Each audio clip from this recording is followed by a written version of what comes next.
জলকে বাদ দিয়ে বাঁচে না, বাঙালি মানুষেরা বই বাদ দিয়ে বাঁচে না। বই হলো আমাদের অতীত, বই হলো বর্তমান, বই হলো ভবিষ্যৎ। সারা পৃথিবীতে অনুশীলন করে যতটুকু বুঝেছি, প্রায় 28-29 কোটি বাঙালি পৃথিবীতে আমরা বসবাস করি। ভারতবর্ষে 142 কোটি লোক সংখ্যার মধ্যে 9% মানুষ বাংলা ভাষায় আমরা কথা বলি। ভারতবর্ষে 22টি শিক্ষিত ভাষা আছে, চলতি ভাষা আছে প্রায় 750টি। আমেরিকার কোন এক থিসিস লেখক লিখেছেন 7,700 ভাষায় পৃথিবীর মানুষেরা কথা বলে। বাংলা ভাষাকে উদ্বুদ্ধ করার ক্ষেত্রে এই বইমেলার অবদান অবিস্মরণীয়। তবে আমি যেটুকু দেখছি, বিয়ে বাড়ি এখনো ভালো করে সেজে ওঠেনি। ঢাকঢোল বাজছে বটে, এখনো বইয়ের পোশাক ঠিকভাবে বিক্রেতা সাজাতে পারেনি। এই বই আমাদের গর্ব। 200-250 বছরের ইতিহাসে বাংলার বিদগ্ধ সন্তান পূর্বসূরি যারা ছিলেন, এই বই নিয়ে পৃথিবীতে জয় করেছেন।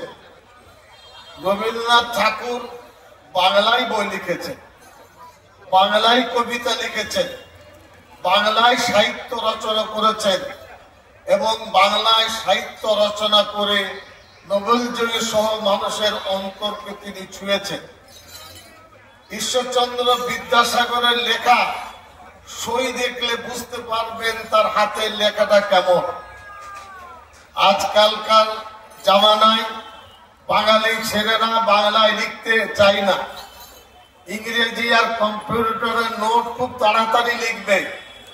যদি বলেন বাংলা একটা রচনা লেখো, তাকেই ডাকতে হবে পড়ার জন্য। বাংলা সাহিত্যের পড়া অভ্যাস দিনের দিন কমে যাচ্ছে। এই বইমেলাকে ধরে রাখতে হবে। আমি কোথায় আগে বলেছিলাম, তবু আমি পুনরাবৃত্তি করছি। এপিজে আব্দুল কালাম সাহেব ছিলেন গরিব ঘরানার মানুষ। ওই সমুদ্রের উপকূল থেকে ঝিনুক কুড়িয়ে বিক্রি করে মায়ের হাতে দিতেন। দুঃখের সংসার মায়ের, যাতে কিছু বাজার করা যায়। নিজের কাঁধে খবরের কাগজ নিয়ে, তার পিতা ছিলেন মসজিদের ইমাম।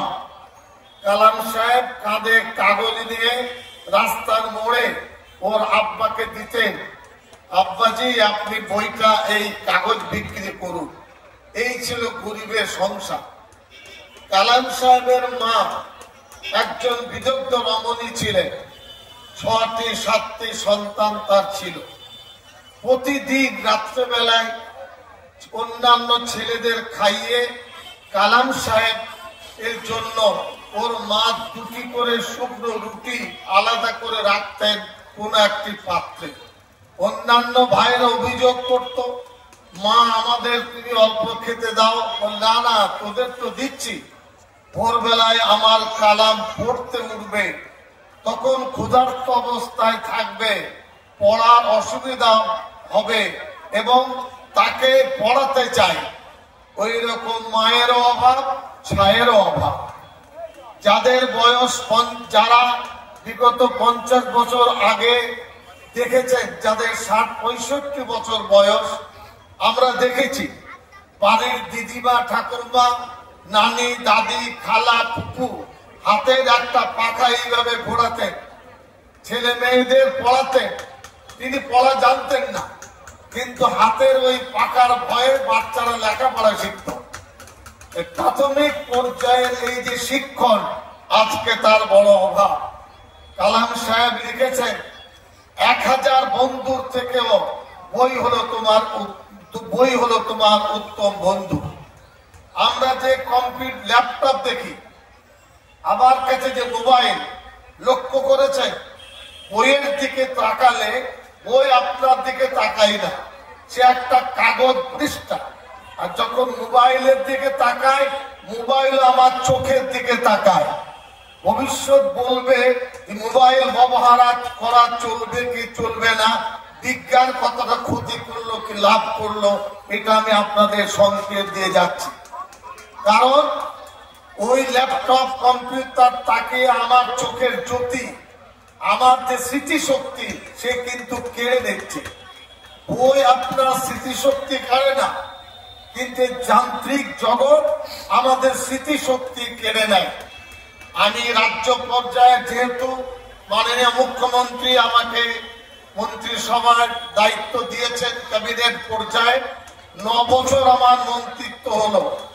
2,60,00,000 বই রয়েছে আমাদের রাজ্যের 2400 গ্রন্থাগারে, কয়েক কোটি পাঠক। এবার আমরা বইমেলার বরাদ্দ বাড়িয়েছি, এবার জেলার বইমেলা হবে হাবড়ায়।